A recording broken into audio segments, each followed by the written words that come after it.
Assalamualaikum warahmatullahi wabarakatuh. Waalaikumsalam warahmatullahi wabarakatuh. Mari dimulai. Bismillahirrahmanirrahim. Ada pertanyaan dari brosur? Ada dua pertanyaan yang masuk dari brosur Ustaz. Yang pertama dari halaman 6 masuk ke halaman 7.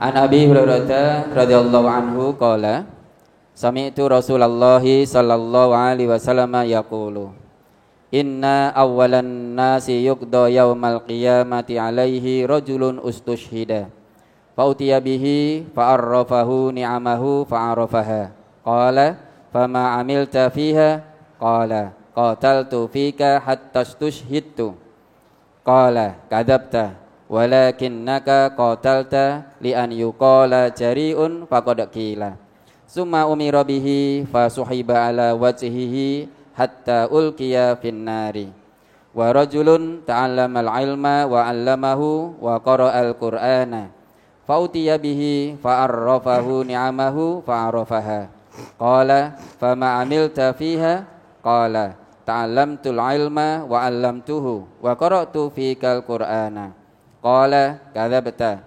walakinnaka ta'allamtal ilma liyuqala 'alimun wa qara'tal qur'ana liyuqala huwa qari'un faqad qila summa umira bihi fa suhiba ala wajhihi hatta ulqiya finnari wa rajulun wasa'allahu alaihi wa atahu min asnafil mali kullihi fa utiya bihi fa arrafahu ni'amahu fa arafaha qala fama amilta fiha qala ma taraktu min sabilin tuhibbu an yunfaqa fiha illa anfaqtu fiha laka qala kadzabta walakinnaka fa'alta liuqala huwa jawadun faqad qila summa umira bihi fa suhiba ala wajhihi summa ulqiya finnari rawahu Muslim. Dari Abu Hurairah radhiyallahu anhu ia berkata, saya telah mendengar Rasulullah sallallahu alaihi wasallam bersabda, sesungguhnya yang pertama akan diberi keputusan pada hari kiamat ialah seorang yang mati syahid. Lalu ia dibawa dan dihadapkan kepada nikmatnya, maka ia mengakuinya. Allah berfirman, apakah yang kamu lakukan padanya? Dia menjawab, saya telah berjuang untukmu hingga mati syahid. Allah berfirman, kamu berdusta, tetapi kamu berjuang supaya disebut sebagai pahlawan dan pemberani, dan telah dikatakan orang yang demikian itu. Kemudian diperintahkan kepada malaikat, lalu ia diseret pada mukanya dan dilemparkan ke neraka. Kedua, seorang yang belajar ilmu, mengajarkannya dan membaca Al-Quran, lalu dihadapkan kepada nikmatnya, maka dia mengakuinya. Allah berfirman, apakah yang kamu lakukan padanya? Dia menjawab, saya mempelajari ilmu dan mengajarkannya, serta membaca Al-Quran hanya untukmu.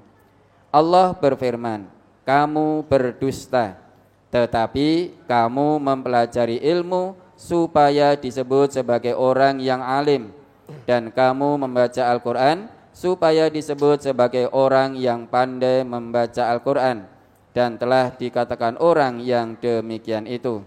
Kemudian diperintahkan kepada malaikat, lalu dia diseret pada mukanya dan dilemparkan ke neraka. Ketiga, seorang hartawan yang diberi keluasaan kekayaan yang bermacam-macam oleh Allah, lalu ia dihadapkan kepada nikmatnya, maka ia mengakuinya. Allah berfirman, apakah yang kamu lakukan padanya? Dia menjawab, tidak satu jalan pun yang kau sukai agar jalan itu diberi harta, melainkan sudah saya beri dengan harta itu semata-mata untukmu. Allah berfirman, kamu berdusta. Kamu berbuat yang demikian itu agar dikatakan sebagai orang yang dermawan, dan telah dikatakan orang yang demikian itu. Kemudian diperintahkan kepada malaikat, lalu dia diseret pada mukanya dan dilemparkan ke neraka. Hadis riwayat Muslim, juz 3 halaman 1514 nomor 152. Pertanyaan, ketika saya membaca berulang-ulang hadis tersebut, saya menangis, takut, khawatir jika saya masuk ke kategori kedua dan ketiga, yakni belajar dan mengajarkan ilmu, tetapi masih terkontaminasi hal-hal seperti merasa lebih pandai, ada kebanggaan diri saat orang yang kita ajarkan menyebut diri kita. Bagaimanakah cara untuk bisa menjaga hati saat kita belajar dan mengajar agar tetap ikhlas karena Allah, Ustaz? Ya, jadi memang ya, dalam beribadah kepada Allah, kalau kita tidak hati-hati, ziyadatut ta'ah, ziyadatul ilmi, jadi bertambahnya ketaatan kepada Allah, bertambahnya ilmu, itu kalau tidak dilandasi dengan hati yang bening, maka sangat berbahaya. Bisa menjadi sombong, bisa menimbulkan penyakit-penyakit hati yang lain. Nah, bagaimana caranya agar hati ini terjaga dari hal-hal yang demikian? Karena memang disadari atau tidak disadari, seringkali kita ini merasa senang jika dipuji orang. Manusia itu suka pujian dari orang lain, dikatakan dermawan seneng, dikatakan pinter seneng, dan lain sebagainya dan lain sebagainya. Untuk bisa menjaga hati, maka bersihkan hati itu dari berbagai macam penyakit hati. Dengan kata lain, berusaha ikhlas kepada Allah. Ikhlas itu apa? Ikhlas itu sebagaimana yang kita tahu dari kata akhlaso.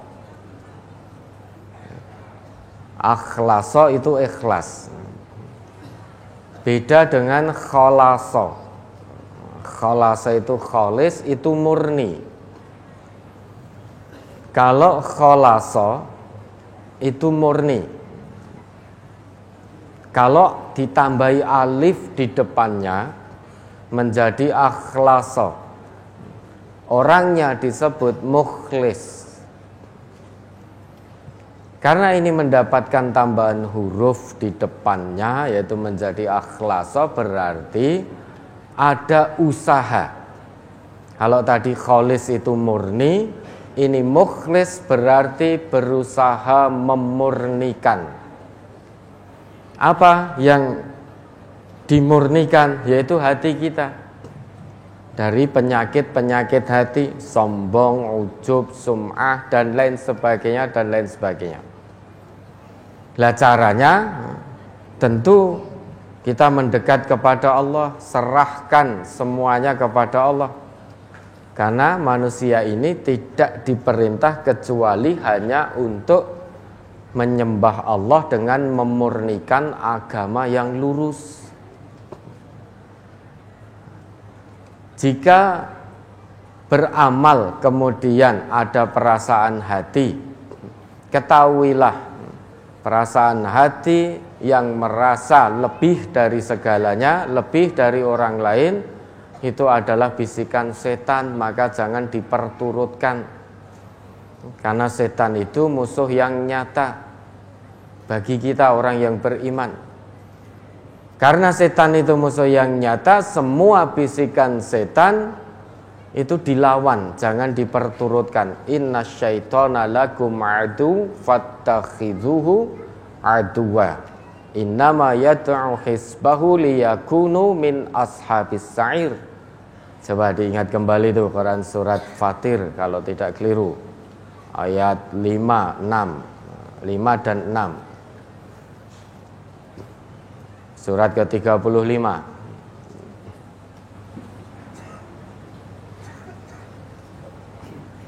Surat Fatir, surat ke-35 ayat 5 dan 6. A'udzubillahi minasyaitonirrajim. Ya ayyuhan nasu inna wa'dallahi haqqun fala taghurrannakumul hayatud dunya wala yaghurrannakum billahil gharur.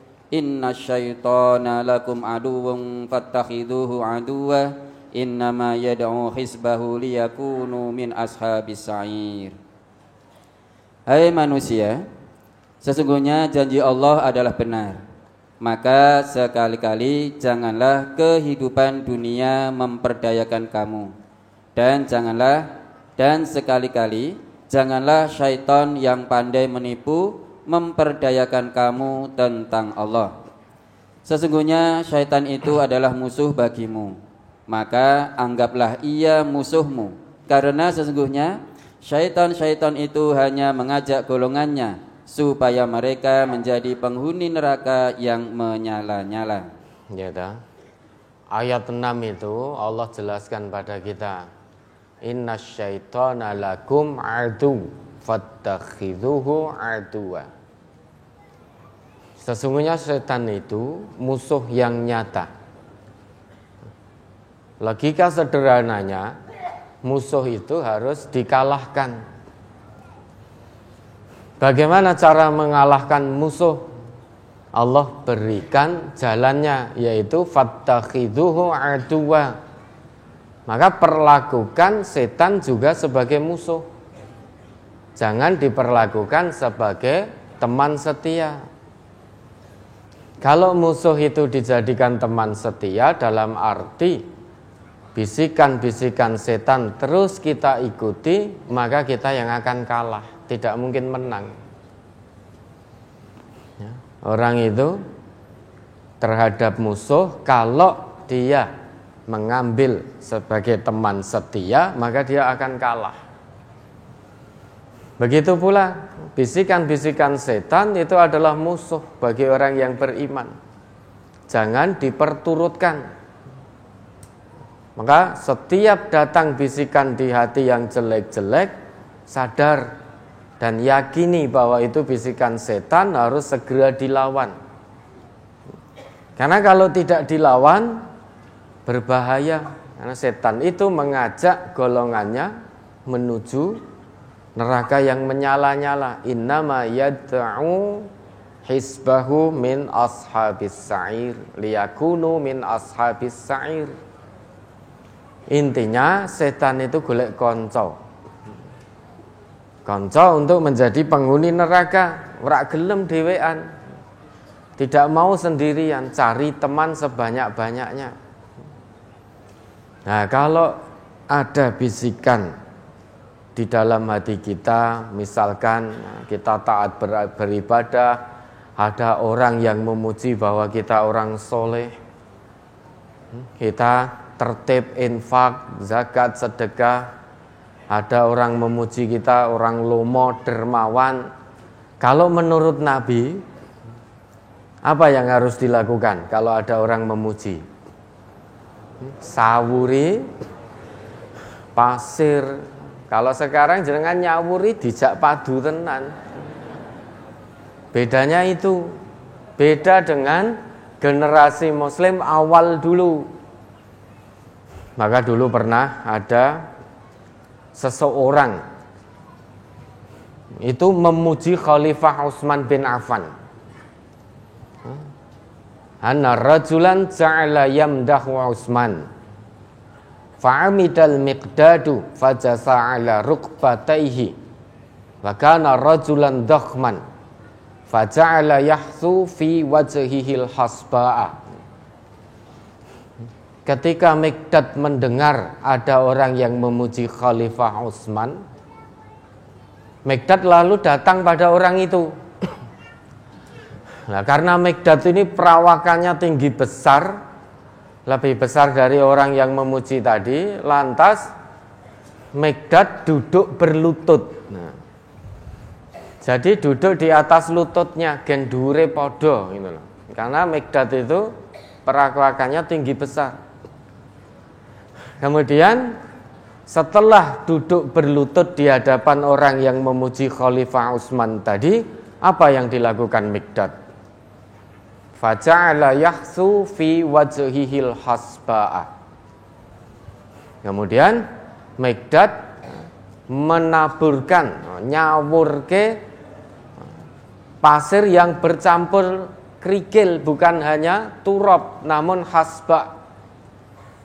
Jadi hasba itu pasir bercampur kerikil. Melihat itu, faqala lahu Utsman, Khalifah Utsman berkata kepada Mikdad, "Ma sya'nuka?" Kenapa kamu? Mikdad dengan tenang menjawab, bahwasanya inna Rasulullah sallallahu alaihi wasallam qala, sesungguhnya Rasulullah sallallahu alaihi wasallam pernah bersabda, "Idza ra'aitumul maddahina fahsu fi wujuhihimut turaba." Jika kamu melihat orang yang suka memuji, maka taburkan debu di wajahnya. Mendengar jawaban Mikdad itu, orang Islam zaman dulu kalau itu sudah dari Nabi, taslim. Orang ngejak padu. Beda dengan zaman sekarang, orang Islam sekarang. Ada yang memuji, disawuri. Bahkan ketika kita memuji, kita disawuri, ya ngejak padu juga. Kenapa kok dilakukan? Oh, dulu Rasulullah bersabda, agar kita menaburkan pasir di muka orang yang suka memuji. Orang hadis-hadisan. Orang sekarang seperti itu. Padahal mengamalkan apa yang menjadi petunjuk Nabi. Tujuannya apa? Biar kita terhindar dari riya, sum'ah dan lain sebagainya. Karena kalau kita perturutkan pujian itu, orang yang hatinya penuh dengan riya, lupa dengan Allah, begitu dipuji biasanya dia berjalan seperti di awang-awang, sirai gede, ya, berjalan seperti ringan ngeleyang begitu. Kalau kita memperturutkan pujian itu dan merasa lebih dari yang lain, ketahuilah, tanpa sadar kita telah punya pola pikir iblis. Ya, iblis itu merasa lebih baik daripada Adam. Maka ketika diperintah oleh Allah untuk sujud kepada Adam, jawabnya langsung seketika, bahwa ana khairum minhu, aku lebih baik darinya. Sehingga sudah terlambat Bapak Ibu kalau kita merasa dan punya perasaan lebih dari orang lain, itu sudah terlambat. Dulu sudah ada iblis yang mendahului. Sudah ada iblis yang mendahului. Iblis itu sudah sombong, merasa lebih dari orang lain. Merasa lebih dari Adam, meski diperintah oleh Allah untuk menyembah Adam, tetap tidak mau karena merasa lebih baik. Nah, kalau kita juga merasa lebih baik daripada orang lain, merasa lebih paling segalanya dari orang lain, nah berarti apa? Kalau ada orang yang merasa paling atau lebih baik dari orang lain, berarti juga punya sifat atau pola pikir sebagaimana iblis. Jadi sudah sangat terlambat kalau mau sombong, sehingga tidak ada manfaatnya, rugi karena sudah ada iblis, ada Fir'aun, ada Qarun, ada Haman. Kesudahannya semua binasa, semua sengsara. Bahkan karena kesombongannya Fir'aun itu mati, jadi mayat mengambang. Sampai sekarang masih bisa dilihat, dijadikan pelajaran bagi generasi sesudahnya. Binasa sengsara karena kesombongannya. Sombong dengan kekuasaan, dengan jabatan, dulu juga sudah ada, yaitu Fir'aun. Maka sekarang kalau ada orang yang punya jabatan kok sombong, wis telat banget gitu. Sudah sangat terlambat, sudah ada Fir'aun duluan. Mau sombong dengan kekayaan, sudah ada Qarun. Bahkan hartanya sampai sekarang masih dicari. Harta karun. Ya tak? Kalau sekarang ada orang dengan kekayaannya sombong, memandang rendah orang lain, maka sudah sangat terlambat. Berarti dia mengikuti jejak Qarun. Orang yang sombong dengan ilmunya juga sudah telat. Ada Haman. Dulu keilmuan belum semaju sekarang. Namun Haman sukses membuat menara tembus langit itu. Atas permintaan Fir'aun, agar Fir'aun bisa melihat Tuhannya Musa. Nah sekarang orang berlomba-lomba mendirikan menara yang tinggi menjulang. Di mana-mana, di negeri Teluk itu, Timur Tengah, banyak menara yang menjulang sampai tembus Mega. Dulu sudah ada Haman yang kecanggihan ilmunya tidak dipertanyakan lagi. Namun kekuasaan yang dimiliki Fir'aun, kekayaan yang dipunya oleh Qarun, ilmu, kecanggihan ilmu yang dimiliki Haman tidak menyebabkan atau tidak menjadikan dirinya taat kepada Allah. Berjalan di atas muka bumi dengan penuh kesombongan, maka kesudahannya sengsara. Binasa di dunia, binasa di akhirat. Nah tentu semua hal ini menjadi ibrah pelajaran bagi kita.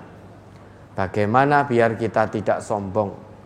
Nah, maka kalau dipuji orang, jangan diperturutkan pujian itu. Lawan bahwa itu bisikan setan yang datangnya dari orang. Ya, karena kalau diperturutkan kita seneng, nah, nanti sampailah kita terjerumus. Maka ikhlas itu sangat penting, itu hal utama. Nah, ikhlas berarti ada usaha dari diri manusia memurnikan kebaikan atau ibadah yang kita lakukan. Nah, caranya yaitu kalau ada yang memuji sudah jangan senang, jangan diperturukan, ojo bungah gitu. Bahkan kalau ada yang memuji, kalau sekarang tidak bisa nyawuri dengan pasir, ya istighfar, mohon ampun kepada Allah. Dan perbanyak mengingat Allah. Ala bidzikrillahi tatmainnul qulub, biar hati ini tenang. Dipuji hati juga tenang, tidak sombong. Dicaci, direndahkan, hati juga tidak tenang, hati juga tenang, tidak nelongso. Karena sudah ikhlas. Ikhlas hanya mengharap ridha Allah. Orang kalau sudah ikhlas itu dipuji tidak bangga, tidak sombong, direndahkan, tidak merasa hina, tidak tersakiti. Itu orang yang ikhlas karena Allah. Sehingga apapun kondisi dan situasinya, hatinya tetap tenang. Hatinya tidak gundah, tidak gelisah, tidak sedih, tidak khawatir. Karena tujuannya hanya Allah. Orang kalau sudah tujuannya hanya Allah, maka apa kata manusia ora direken, tidak dipedulikan. Manusia mau memuji ya silahkan, mau menghina ya silahkan. Yang penting kita berjalan lurus di atas petunjuk Allah. Ya, maka ada usaha untuk ikhlas. Ketika beramal dipuji, jangan senang, jangan senang. Kalau ada hati merasa gembira dipuji, segera mohon ampun kepada Allah. Itu pintu-pintu kesombongan akan dimulai kalau kita dipuji senang. Oke, ada lagi. Ke halaman 5 Ustaz. Hadis di halaman 5. An Abi Umamata Al-Bahili qala Ja'a rajulun ila nabiyyi sallallahu alaihi wasallam faqala Ara'aita rajulan ghaza yaltamisul ajra wa dzikra ma lahu Faqala Rasulullah sallallahu alaihi wasallam la syai'a lahu. Fa'adaha thalatha marratin. Yaqulu lahu Rasulullah sallallahu alaihi wasallam la syai'a lahu. Tsumma qala innallaha la yaqbalu minal amali illa ma kana lahu khalisan wa batughiya bihi wajhuhu. Rawahu An-Nasa'i. Dari Abu Umamah Al-Bahili, ia berkata, seorang laki-laki datang kepada Nabi sallallahu alaihi wasallam lalu bertanya, bagaimanakah pendapat engkau apabila ada seorang laki-laki berperang untuk mencari pahala dan nama? Lalu apa yang ia dapat? Maka Rasulullah sallallahu alaihi wasallam bersabda, ia tidak mendapatkan apa-apa. Orang itu mengulangi pertanyaannya sampai 3 kali. Dan Rasulullah sallallahu alaihi wasallam menjawab, ia tidak mendapatkan apa-apa. Kemudian beliau bersabda, sesungguhnya Allah tidak mau menerima amal kecuali amal yang dilakukan dengan ikhlas karena Allah dan mencari keridhoannya. Hadis riwayat Nasa'i juz 6 halaman 25.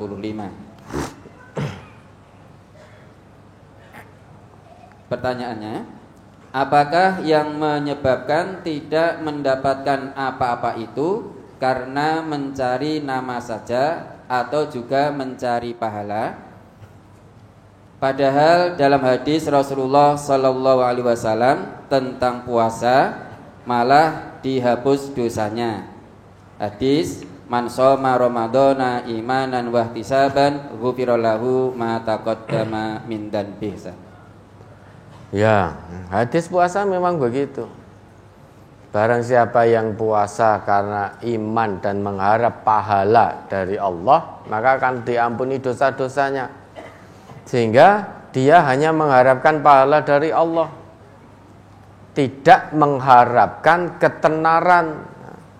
Lah, di dalam hadis ini orang berperang fisabilillah, yang diharapkan ada 2, pahala dan suhroh, ketenaran.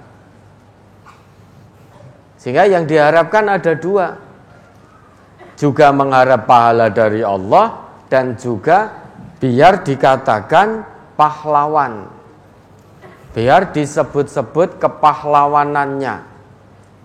Sehingga ini mengikat dua tujuan. Meski perang fisabilillah, berjuang di jalan Allah, dia mengharapkan pahala dari Allah, namun di samping itu juga mengharapkan adzikr, ketenaran, biar disebut-sebut. Ya, ini bukan hanya dalam perang saja. Apapun yang kita lakukan dari kebaikan, kalau tujuannya adalah pahala dan ketenaran, pahala dan sebutan, maka hangus amal kita. Kalau mengharap pahala dari Allah, sudah titik mengharap pahala dari Allah.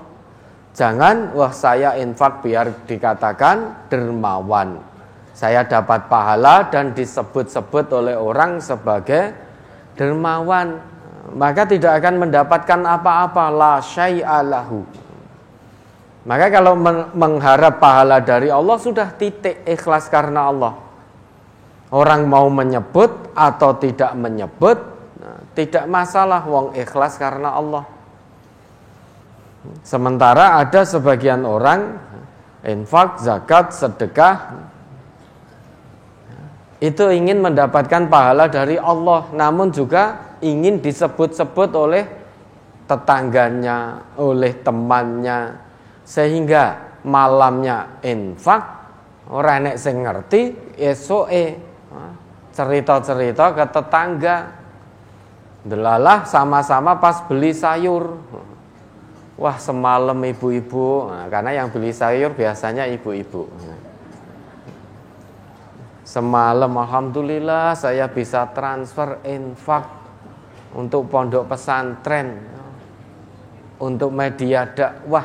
Alhamdulillah Allah bukakan hati saya untuk berlomba dalam kebaikan. Padahal nggak ada pertanyaan, nggak ada yang tanya. Nah kalau gitu teman bicaranya delalah jawab sinten sing tanglet Bu. Itu merasa sakit hati. Karena ini tujuannya juga biar disebut-sebut. Karena dia merasa rugi, sudah mengeluarkan uang, harta, kok tidak ada yang tahu. Maka rugi, nanti tidak akan mendapat sebutan orang yang dermawan. Nah, tujuannya ada dua, bukan hanya sebatas pahala, namun di samping itu ada tujuan lain, yaitu adzikr, biar kebaikannya disebut-sebut oleh orang. Kalau ini yang dilakukan, apapun kebaikan yang kita lakukan untuk dua tujuan ini, kata Nabi, la syai'a. La syai'a lahu. Orang tadi sampai menanyakan 3 kali kepada Nabi, fa'adaha salasa. Mengulang 3 kali, Nabi tetap jawabannya juga sama, la syai'a lahu. Dia tidak akan mendapatkan apapun kalau kebaikannya untuk dua tujuan ini. Nah, kemudian hadis itu Nabi tutup, innallah la yaqbalu minal amal illa ma kana lahu khalisan wabtughiya bihi wajhuhu. Allah itu tidak akan menerima amal kecuali amal itu khalisan, ikhlas dilakukan karena Allah, bukan karena ketenaran, bukan biar disebut-sebut. Ikhlas karena Allah itu dilakukan, wabtughiya bihi wajhuhu, dan hanya mengharap ridha Allah, titik, tidak ada tujuan yang lain-lain. Kalau ada tujuan yang lain-lain selain mengharap ridha Allah, maka hapus amal baiknya, tidak mendapatkan apapun di sisi Allah. La syai'a lahu. Ya, ada lagi. Halaman 7 masuk ke halaman 8. Ani ibni Abbasin qala Rasulullah sallallahu alaihi wasallam, man samma'a sama'allahu bihi wa man ra'a ra'allahu bihi. Rawi Muslim. Dari Ibnu Abbas, ia berkata, Rasulullah sallallahu alaihi wasallam bersabda, barang siapa memperdengarkan amal kepada orang lain, maka Allah akan memalukannya di hari kiamat. Dan barang siapa berbuat riya, maka Allah akan membalas riyaknya itu. Hadis riwayat Muslim. Pertanyaan, mohon dijelaskan, barang siapa yang memperdengarkan amal kepada orang lain, maka Allah akan memalukannya di hari kiamat. Ya sudah sangat jelas itu, sehingga kita beramal, kemudian kita ceritakan pada orang lain, biar orang lain dengar amal baik kita. Kalau itu yang kita lakukan dengan tujuan riya, maka Allah akan memalukan kita. Allah akan memperdengarkan kepada manusia bahwa amal yang dilakukan oleh fulan itu bukan untuk Allah, tetapi untuk dipuji. Misalkan ya tadi contoh yang paling nyata, yang sangat potensi untuk riya, itu ibadah-ibadah yang ada kaitannya dengan materi. Haji, umroh, mangkat haji kok ora nek sing ngerti, rugi. Ora disebut Pak Haji, enggak disebut Bu Hajah. Sudah mengeluarkan biaya yang besar, kok tidak ada yang tahu. Kemudian hatinya dibisiki oleh setan, cerita ben do ngerti. Cerita. Oh, mbok ora nek sing takon ning cerita nek kowe arep haji. Nah, lantas yang awalnya ikhlas karena Allah, kemudian termakan oleh bujuk rayu setan sehingga cerita kemana-mana. Nyuwun doane nggih, besok saya mau berangkat haji. Apa ndak boleh pamitan? Boleh pamitan, tapi hati-hati. Hati ini harus ditata betul. Kalau tidak bisa menjaga hati, sekalipun pamitan mau berangkat haji, bisa-bisa sum'ah kita. Infak, sedekah juga begitu. Kalau tujuannya mengajak orang lain, memotivasi orang lain agar beramal sebagaimana yang dia lakukan, agar juga mau infak sedekah, maka tidak apa-apa. Intu betus sodaqati fa ni'mahi wa in tukhfuha wa tu'tuhal fuqara'a fa huwa khairul lakum. Saya diingat itu Al-Baqarah 271. Surat Al-Baqarah surat kedua ayat 271. In tubadus sadaqati fa ni'mahi wa in tukhfuha wa tu'tuhal fuqara'a fa huwa khairul lakum wa yukaffiru 'ankum min sayyi'atikum wallahu bima ta'maluna khabir. Jika kamu menampakkan sedekahmu, maka itu adalah baik sekali. Dan jika kamu menyembunyikannya dan kamu berikan kepada orang-orang fakir, maka menyembunyikan itu lebih baik bagimu. Dan Allah akan menghapuskan dari kamu sebagian kesalahan-kesalahanmu. Dan Allah mengetahui apa yang kamu kerjakan. Nah, ada notnya tidak itu? Menampakkan sedekahmu, maksudnya menampakkan sedekah dengan tujuan supaya dicontoh orang lain. Kemudian jika kamu menyembunyikan sedekah itu lebih baik dari menampakkannya, karena menampakkan itu dapat menimbulkan riya pada diri si pemberi dan dapat pula menyakitkan hati orang yang diberi. Ya tahu. Menampakkan sedekah itu baik, tetapi dengan tujuan agar memotivasi orang lain, bukan untuk tujuan riya. Namun demikian menyembunyikannya khairul lakum, lebih baik. Kita menyembunyikan amal kebaikan, menyembunyikan sedekah, infak, itu lebih baik daripada kita tampakkan. Meskipun menampakkan untuk memotivasi orang lain itu juga baik.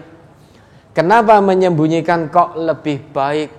Karena menampakkan itu meski awalnya untuk memberi contoh pada orang lain, namun kalau iman masih lemah, nanti akan menjadi riya dan menyakiti hati si penerima.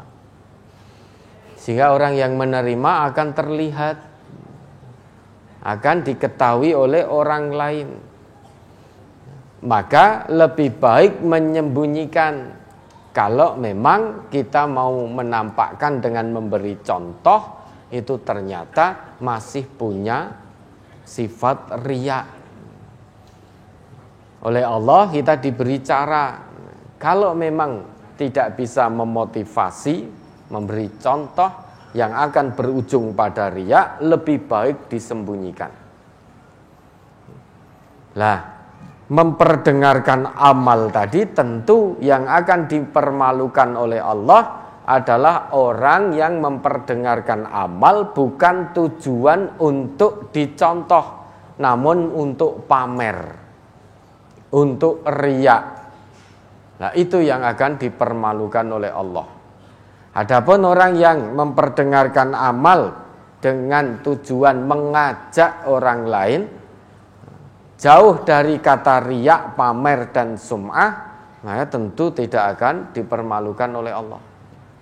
Yang dipermalukan oleh Allah yaitu orang yang menceritakan kebaikannya pada orang lain dengan tujuan pamer.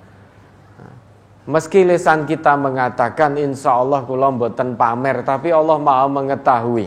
Wallahu bima ta'maluna khabir. Allah Maha mengetahui apa yang kamu lakukan. Sekalipun lisan kita mengatakan insya Allah bukan untuk tujuan riya dan pamer, insya Allah hati saya ikhlas. Apa yang ada dalam hati ini Allah Maha mengetahui. Sehingga lisan menyatakan tidak riya, namun kalau hatinya riya, Allah tidak bisa ditipu. Kalau manusia masih bisa ditipu, karena manusia itu melihat zahirnya saja. Kalau dia ngaku tidak riya, mosok kita akan nelesih-nelesih, mosok kowe ra riya. Tenane, mosok ora pamer. Dari mana kita akan tahu isi hati orang lain? Maka nahnu nahkumu bidzahir, kita itu menghukumi dari tata lahirnya. Kalau orang sudah mengaku tidak riya, ya sudah, kita kedepankan husnudzon. Namun jika ternyata lesannya mengatakan tidak pamer, hatinya mengatakan pamer, Allah itu khabir, maha teliti, maha mengetahui apa yang ada dalam hati kita. Jangankan yang kita tampakkan, yang tersembunyi sekalipun, yang belum kita tampakkan, belum kita omongkan, Allah itu sudah maha mengetahui. Maka hati-hati, hati-hati sekali ini terkait dengan riya. Kan seringkali ada manusia cerita dengan orang lain, cerita tentang kekayaan, cerita tentang kemewahan, cerita tentang kenikmatan yang didapat. Meski awalnya dibuka dengan kalimat-kalimat seolah-olah itu tidak untuk pamer, untuk tidak sombong. Ini contoh bapak-bapak gendi, kalau tadi ibu-ibu ya. Dengan pirsa mboten Pak, ini maksud kula bukan tujuan sombong leh ini. Niki demi Allah, saya tidak sombong. Saya tidak sombong, ini hanya tahadus bin nikmah. Alhamdulillah kemarin saya diberi rezeki oleh Allah sehingga sekarang saya bisa beli mobil. Ini ki mboten sombong leh, bukan sombong. Jenengan ampun suudzon. Jenengan ampun suudzon, ini bukan sombong. Lah itu mobilnya baru saya beli di sana. Jenengan nanti kalau beli saya antar Pak. Saya sudah kenal baik dengan orang di dealer itu. Padahal dia cerita pada orang yang tidak punya mobil. Maka orang yang punya mobil jangan menceritakan mobilnya pada orang yang tidak punya mobil. Itu bentuk kita menjaga satu dengan yang lain. Orang yang gajinya besar, jangan cerita tentang gajinya pada orang yang gajinya pas-pasan, pas butuh, pas enek. Taruhlah gajinya sebulan misalkan 30 juta. Yang satu hanya 1 juta, cerita, wah ndek wingi kula bar nampa gaji Pak niki lho. Slip gaji saya 30 juta. Sing diajak cerita orang yang oleh Allah dicukupkan sebulan 1 juta. Nah, orang ini tidak bijaksana. Sedangkan nasihatnya kallimin nas ala qadri uqulihim. Bicara dengan lawan bicaramu sesuai dengan kadar kemampuannya. Nah, orang punya gaji besar, punya mobil mewah, kok cerita dengan orang yang gajinya 1 juta. Nah, jangankan mobil, pit ontelnya nyilih gitu loh. Bagaimana mungkin kita akan bercerita meskipun dibuka dengan kalimat-kalimat yang seolah-olah tidak sombong. Pak, pangapunten, niki mboten sombong. Tapi tahadus bin nikmah.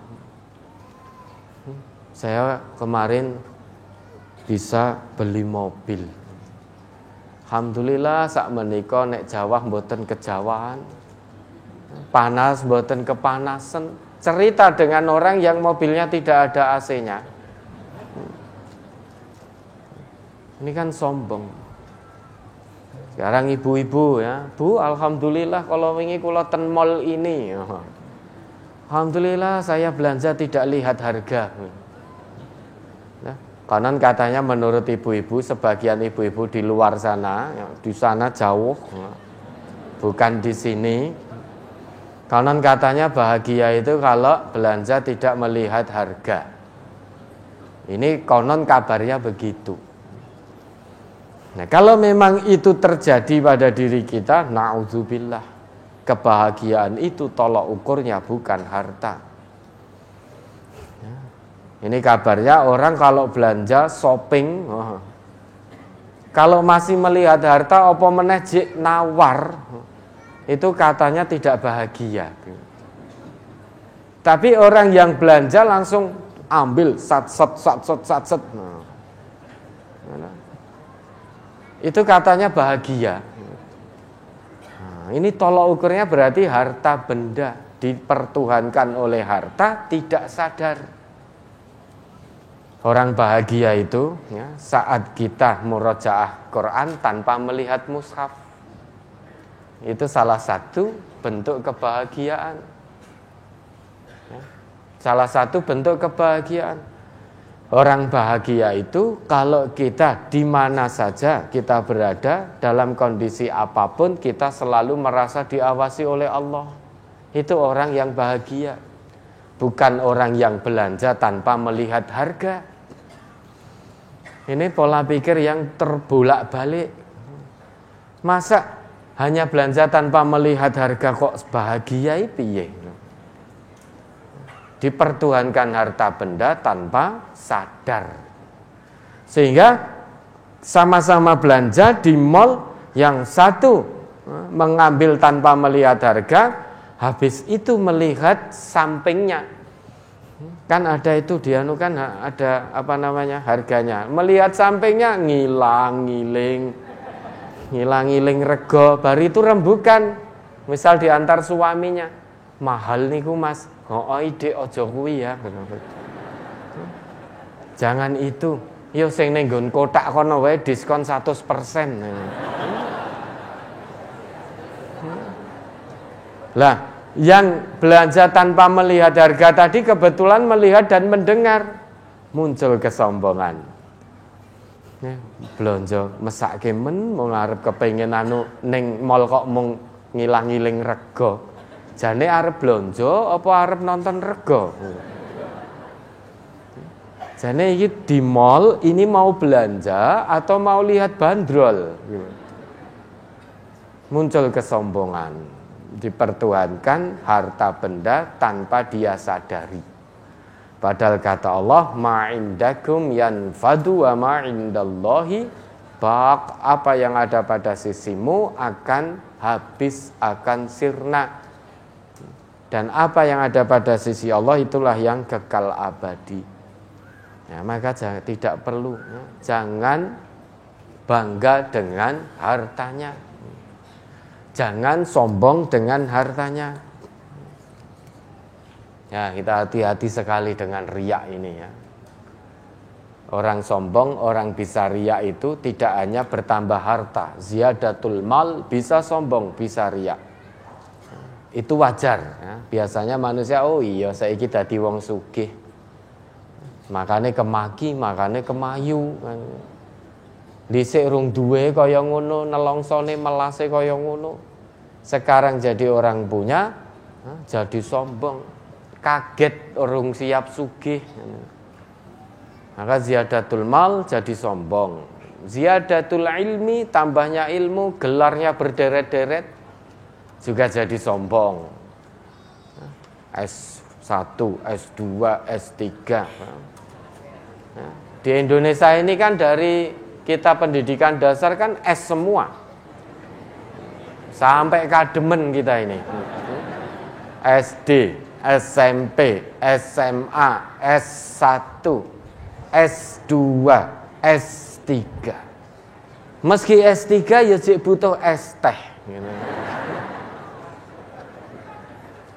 Sehingga silau, bertambahnya gelar di depan atau di belakang namanya jadi silau. Ada orang yang salah nyebutkan gelarnya saja marah-marah. Wih kurang titik. Gelar saya itu ini. Angel-angel sekolah kok dapat gelar tidak disebut. Untuk apa arti? Apalah arti gelar duniawi kalau tidak bisa lebih mendekatkan kita kepada Allah.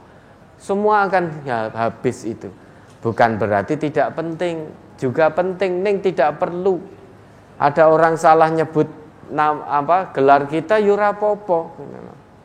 Nggak usah marah. Untuk apa marah? Orang salah nulis gelar ya ndak masalah. Maka saking hati-hatinya di setiap undangan itu selalu tertulis mohon maaf bila terjadi kesalahan penulisan gelar dan nama. Gelare salah ya ora apa-apa.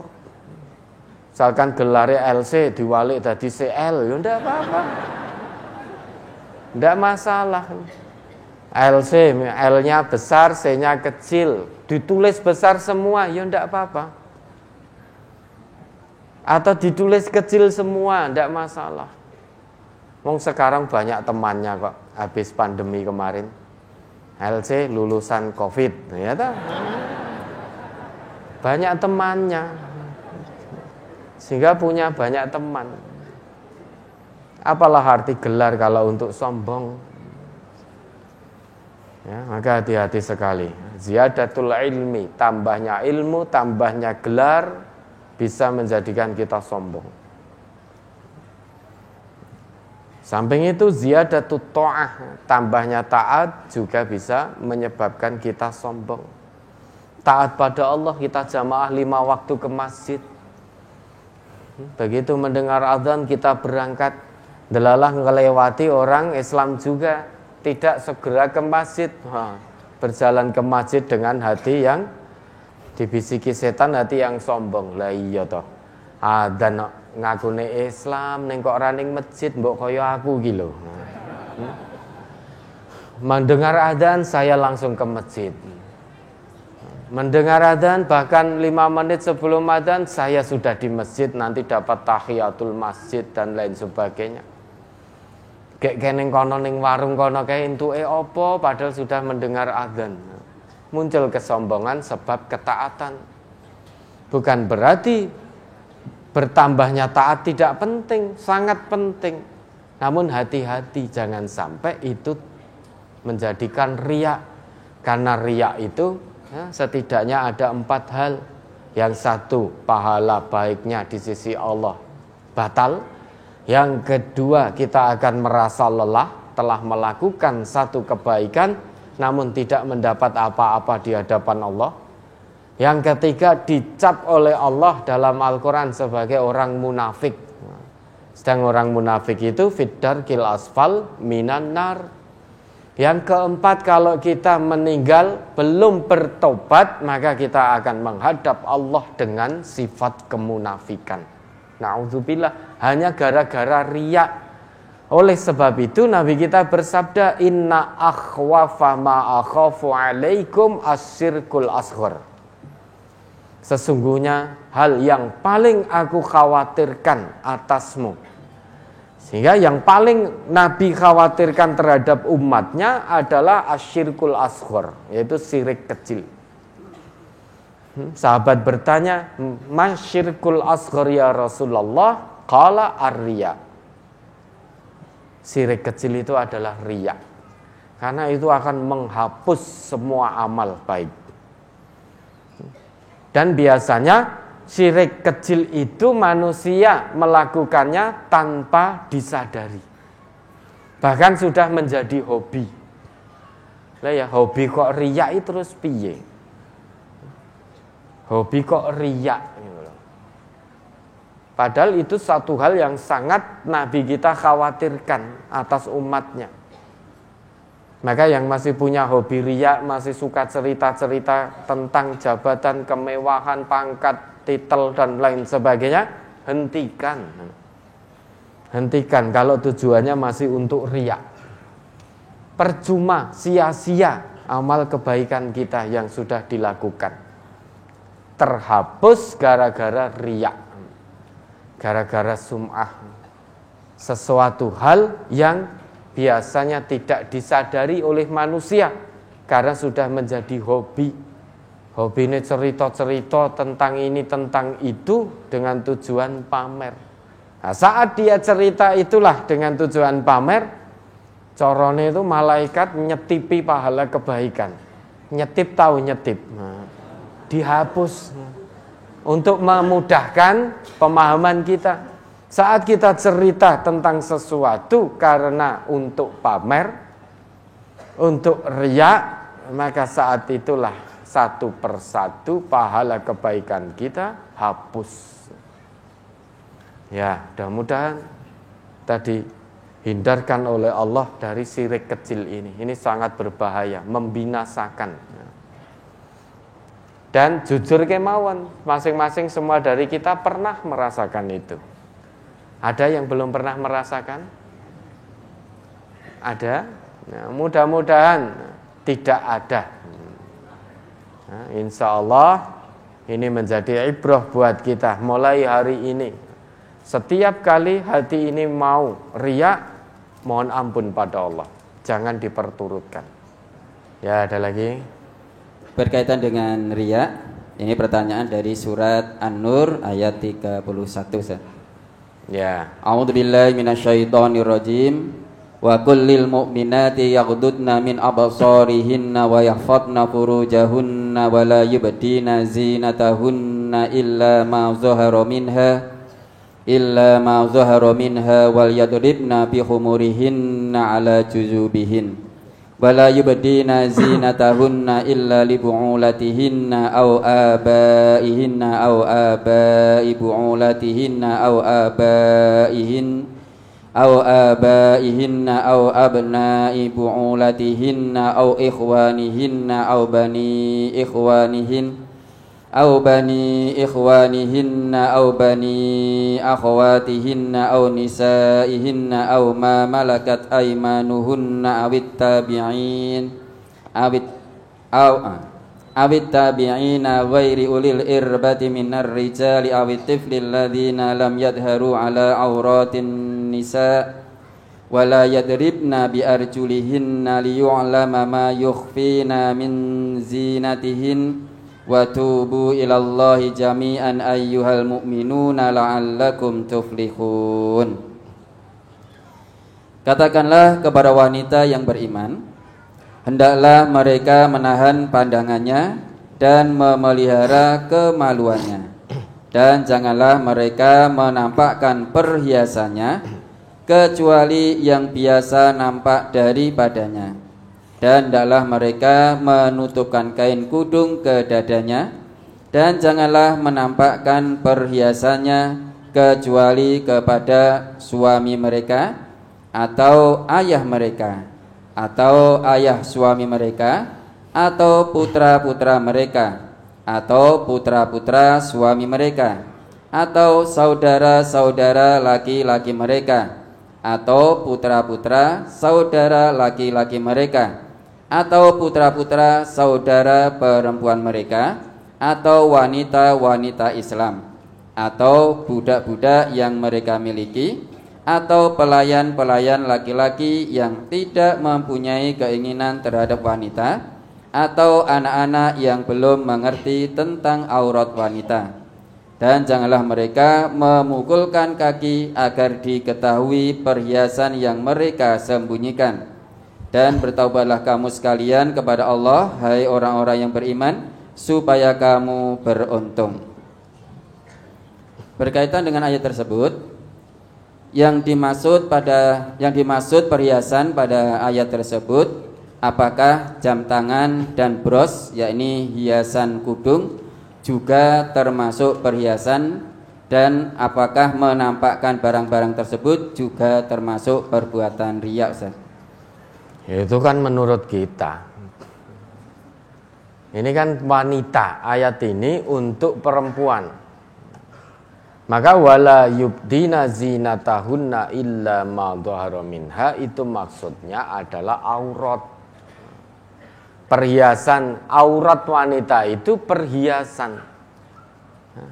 Oleh Al-Quran, aurat wanita itu disikapi sebagai perhiasan yang sangat mahal harganya, istimewa. Maka jangan dinampakkan, ojo dipamer-pamer ke. Wong namanya perhiasan yang tersimpan begitu rapat, dijaga oleh Allah. Masa iya dipamer-pamer ke, dipertontonkan? pada orang yang bukan mahramnya. Sehingga aurat wanita itu adalah perhiasan menurut Al-Quran. Nah, jangan mudah memamerkan, murah sekali. Nah, aurat wanita kok dipamer-pamerkan kan bukan menjadi perhiasan lagi. Itu sudah barang dagangan berarti kok dipamer-pamerkan, ben ditawar uang kan itu. Maka wanita-wanita muslimah tidak demikian, tutup rapat auratnya, perhiasannya. Nanti hanya untuk suaminya, hanya untuk memang yang mahram, boleh ditampakkan. Nah, sedangkan yang boleh ditampakkan dari perhiasan itu kalau wanita apa? Nah, itu wajah, terus telapak tangan. Itu yang biasa nampak. Lah sekarang ini ketoke ya pakai baju muslimah jilbaban neng kalung emasnya taruh di luar banyak, oke, jam emasnya di sini, bajunya panjang rake tau dingenek-ngenek ke, wah kok sumuk mentoki, biar kelihatan. Kalau ndak itu ngawe temannya, Bu kesini, wah gen muni. Itu agar orang tahu. Lebih dari itu kakinya juga dikasih, kasih perhiasan. Dan enek suarane, gen orang melihat kalau jalan kerincing. Wijane suara apa? Oh sikile enek emase. Nah, itu akhirnya pamer. Padahal yang dimaksud perhiasan dalam ayat ini adalah aurat perempuan. Jangan ditampak-tampakkan. Eman-eman, itu perhiasan yang sangat istimewa. Siapapun tidak boleh menyentuh kecuali nanti suami halalnya. Maka dijaga betul oleh Allah perhiasan ini. Nah, kalau Allah menjaga perhiasan yang sangat istimewa, kenapa banyak wanita yang dengan murah menampakkan, receh sekali, menampakkan auratnya.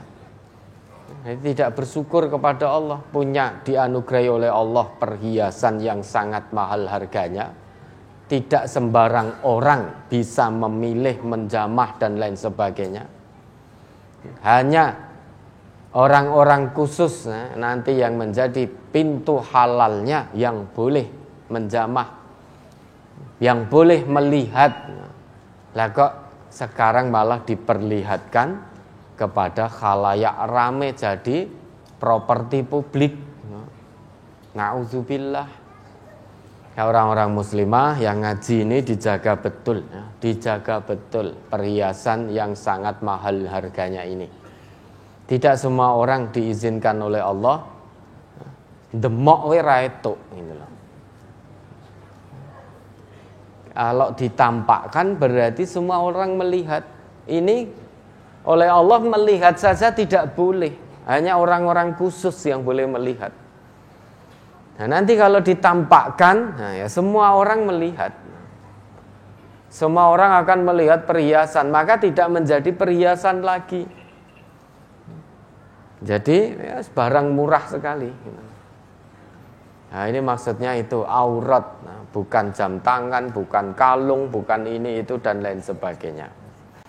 Ya, ada lagi.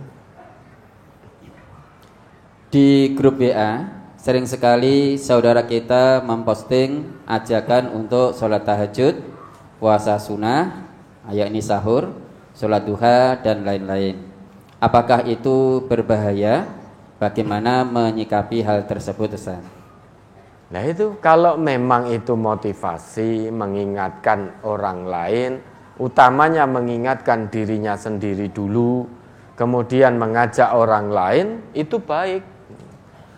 Namun jika share-share di grup WA niatnya biar orang menilai bahwa si fulan ini sudah bangun untuk tahajud sregep tenan, biar dipuja-puji, biar disebut-sebut, ingat meski yang keluar di ser-seran adalah ajakan tentang tahajud, namun hatinya pamer, Allah itu maha mengetahui.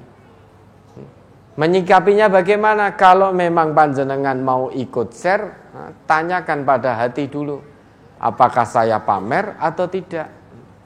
Kalau memang murni untuk mengajak, silahkan. Tetapi kalau ada sedikit saja unsur riak pamer, tahan jarinya. Tahan jarinya. Sekali pencet, satu jari ini kalau ada riak, satu tombol dipencet, terus akhirnya terkirim, hati-hati. Nah, kalau memang ada riak, unsur riak dalam hati, jangan ikut-ikutan share, namun tahan, jangan posting. Menyikapinya yaitu kembali kepada dirinya masing-masing. Nah, terkait saudara kita yang posting-posting itu, ya kita husnudon, alhamdulillah diingatkan. Jangan terus suudon, kemudian kita jabri, kamu posting-posting ini, kamu riak ya, sombong ya, pamer ya. Dari mana kita tahu postingannya mengandung unsur riak? Kan kita tidak tahu apa isi hati orang yang memposting tadi. Sedangkan Allah maha mengetahui. Kalau yang memposting ada unsur riak, pamer, sombong, itu urusannya dengan Allah. Yang penting kita diingatkan dengan tahajud, sedekah, dan lain sebagainya. Kita bersyukur mungkin selama ini kita lalai, tidak mendekat kepada Allah. Kita menjadi orang yang bakhil. Kemudian membaca postingan itu, hati menjadi terbuka. Perkara yang posting itu ikhlas karena Allah, atau ada riyaknya, urusan yang posting dengan Allah, bukan urusan kita. Yang jelas kita baca itu, hati kita tergugah, hati kita tergerak. Maka kita bersyukur dengan diingatkan. Jangan suudon pada orang yang posting. Apalagi sampai merasa bahwasanya kisah posting nyindir aku, ngerti aku ratau sholat. Tahu saya tidak pernah sholat, postingannya tentang sholat. Ini menyindir aku, titenono lele. Sholat lagi sesasi ning masjid wis sombonge ra karuan. Ini berarti perasaan hati ini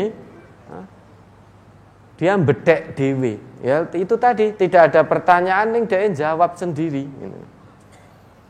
Nah ini hati-hati, menyikapinya ya kita bersyukur ada saudara kita yang mengingatkan. Perkara postingan itu mengandung unsur riak dari yang posting atau bukan, urusan yang posting dengan Allah.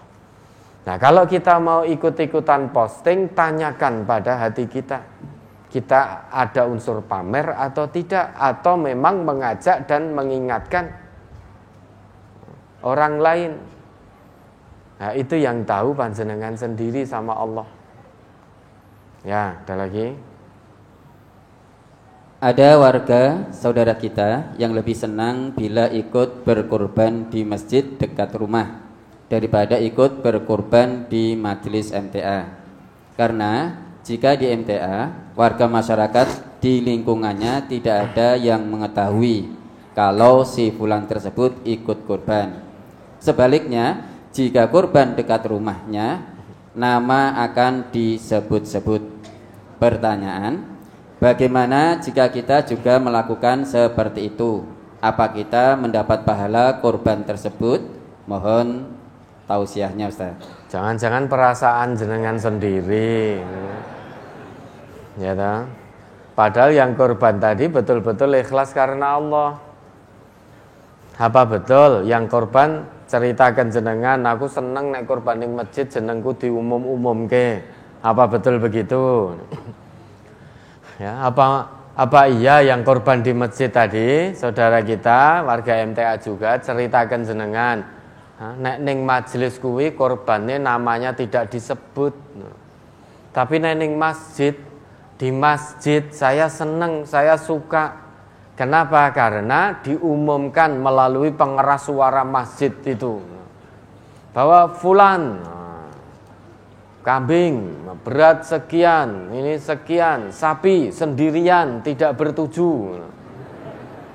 Sehingga semua orang kampung, sak kampung menjadi tahu, aku luwih seneng ngono kuwi. Apa betul cerita begitu? Jangan-jangan nanti hanya menduga-duga. Kalau hanya menduga-duga itu namanya suudzon. Wa iyyakum wadzanna fa inna dzanna akdzabul hadis. Jauhkan dirimu dari prasangka buruk, karena prasangka buruk itu sedusta-dusta omongan hati. Lah maka kalau saudara kita tadi tidak cerita begitu ke panjenengan, ya sudah husnudzon, jangan suudzon. Kita tidak tahu isi hatinya. Kecuali kalau saudara tadi cerita, ngaku bahwa lebih senang di masjid karena namanya disebut-sebut lah.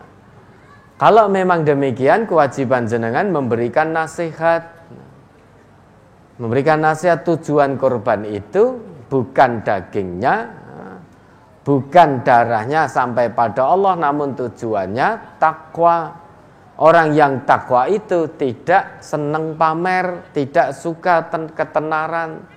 Melakukan satu ibadah tujuannya untuk Allah, bukan agar disebut-sebut di kampung itu. Kalau memang demikian keadaannya, memang betul fulan tadi pengen disebut-sebut sehingga lebih senang korban di masjid, ya pahala korbannya tidak akan mendapat apa-apa di hadapan Allah. Kehilangan duit nggo tuku wedhus, nggo tuku sapi, tetapi tidak dapat pahala di sisi Allah hanya gara-gara seneng namanya disebut-sebut di masjid sehingga orang satu kampung menjadi tahu. Maka dia akan kehilangan nilai kebaikan, ketakwaan di sisi Allah menjadi hapus, hangus. Ya, ada lagi. Dari brosur halaman 2 di surat Ali Imran. Saya baca dari ayat 16 dan 17. Alladzina yaquluna rabbana innana amanna faghfir lana dzunubana wa qina adzabannar as-sabirina was-sadiqina wal qanitina wal munfiqina wal mustaghfirina bil ashar. Yaitu orang-orang yang berdoa, ya Tuhan kami, sesungguhnya kami telah beriman, maka ampunilah segala dosa kami dan peliharalah kami dari siksa neraka. Yaitu orang-orang yang sabar, yang benar, yang tetap taat, yang menafkahkan hartanya di jalan Allah, dan yang memohon ampun di waktu sahur. Ali Imran ayat 16-17. Mohon ampunan di waktu sahur, mohon dijelaskan apakah ini sama waktunya dengan waktu sholat tahajud, atau saat kita makan sahur bisa diteruskan dengan bermunajat mohon ampun kepada Allah, Ustaz. Ya, waktu sahur itu kapan? Waktu menjelang subuh itu namanya waktu sahur. Kalau menurut Nabi di waktu sahur itu antara sahur dengan subuh itu kurang lebih kita membaca 50 ayat Al-Quran. Namun apakah boleh kita munajat pada Allah ketika waktu tahajud? Boleh, memang begitu. Setelah tahajud, kemudian mohon ampun kepada Allah sampai datangnya waktu subuh. Itu insya Allah termasuk dalam ayat ini. Sehingga tidak usah mempersulit diri. Waktu sahur memang secara ininya dia di waktu menjelang subuh itu. Namun jika kita sesudah sholat tahajud selesai kemudian teruskan dengan zikrullah, mohon ampun kepada Allah sampai datangnya waktu subuh. Jangan tidur lagi. Habis tahajud manfaatkan waktu untuk zikrullah. Jangan tidur lagi. Nah, terus saya ngantuk ini. Nanti kalau tidur lagi subuh kelewat nih. Maka dimanfaatkan betul dalam kebaikan. Apa yang dijanjikan oleh Allah maksimalkan ditempuh. Meskipun tidur lagi juga tidak salah. Namun tentu kebaikan kita ingin mendapatkan kebaikan. Habis tahajud, sepertiga malam selesai, kemudian zikrullah gunakan untuk qiyamul lail yang lain dengan qiraatul Quran atau dengan zikrullah atau dengan yang lain-lain aktivitas untuk mengingat Allah. Bisa zikrullah, bisa mohon ampun pada Allah, bisa baca Al-Quran. Habis tahajud bisa digunakan untuk qiyamul lail yang lain. Qiyamul lail itu tidak mesti sholat ya. Qiyamul lail itu menghidupkan malam, itu tidak mesti sholat. Qiyamul lail itu bisa dengan membaca Al-Quran, bisa dengan zikrullah, bisa dengan hal-hal lain yang memang aktivitas itu mengingatkan kita kepada Allah. Di samping sholat, kalau sholat sudah jelas itu. Sholat itu ya isinya zikrullah, isinya mohon doa, mohon ampun pada Allah dan lain sebagainya. Namun setelah sholat ditunaikan, bisa qiyamul lail yang lain dengan membaca Al-Quran, murojaah dan lain sebagainya. Ya, ada lagi. Brosur halaman 3. An Abi Hurairah radhiyallahu anhu qala Nabiyyu sallallahu alaihi wasallam yaqulullahu ta'ala ana 'inda dhanni 'abdi bi wa ana ma'ahu idza dzakarani fa in dzakarani fi nafsihi dzakartuhu fi nafsi wa in dzakarani fi mala'in dzakartuhu fi mala'in khairin minhum wa in taqarraba ilayya bi shibrin taqarrabtu ilaihi dhira'an wa in taqarraba ilayya dhira'an taqarrabtu ilaihi ba'an wa in atani yamshi ataituhu harwalatan. Rawal Bukhari. Dari Abu Hurairah radhiyallahu an ia berkata, Nabi sallallahu alaihi wasallam bersabda, Allah taala berfirman, aku menurut persangkaan hambaku terhadapku dan aku besertanya apabila ia mengingatku. Maka jika ia mengingatku di hatinya, aku pun mengingatnya pada diriku.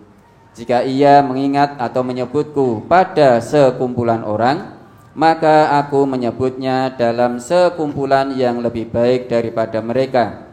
Dan jika ia mendekat kepadaku sejengkal, maka aku akan mendekat kepadanya sehasta.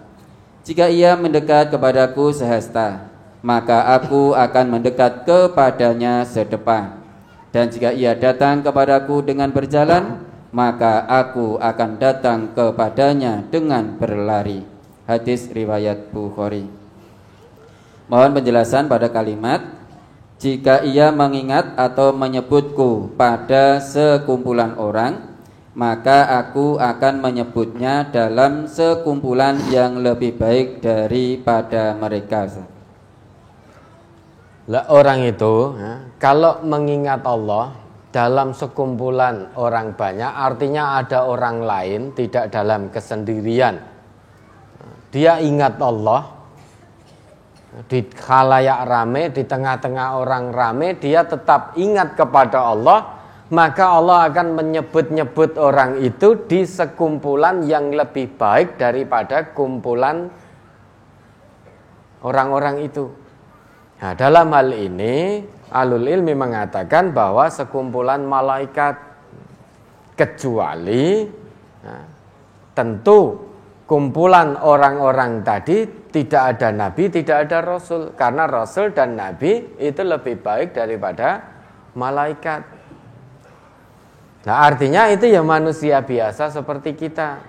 Jika ada orang di tengah-tengah orang ramai kok ingat kepada Allah, maka Allah akan mengingat dirinya, menyebut dirinya di kumpulan yang lebih baik daripada kumpulannya. Dalam hal ini ada yang mengatakan kumpulan yang lebih baik yang dimaksud dalam ayat itu adalah sekumpulan malaikat. Maka Allah akan menyebut-nyebut orang itu di tengah-tengah malaikat, memberi kabar kepada para malaikatnya bahwa fulan ini senantiasa mengingatku, baik saat sendirian maupun di tengah orang ramai. Ya, sehingga fulan tadi namanya, perbuatannya mengingat Allah itu oleh Allah dikabar-kabarkan, disebut-sebut di tengah-tengah kumpulan para malaikatnya. Sehingga orang yang senantiasa mengingat Allah di tengah-tengah keramaian orang itu akan mendapatkan keistimewaan dari Allah. Senantiasa disebut-sebut oleh Allah dan dikabar-kabarkan kepada para malaikatnya. Jangan malaikat lebih baik dari kumpulan orang-orang itu, karena ini orang-orangnya macam-macam, bukan orang yang beriman. Tidak hanya orang yang bertakwa saja. Jadi kumpulan manusia pada umumnya, ya enek sing apik, enek sing elek. Maka Allah akan sebut orang itu di kumpulan yang lebih baik, karena para malaikat itu tidak ada yang bermaksiat kepada Allah. Maka itu lebih baik.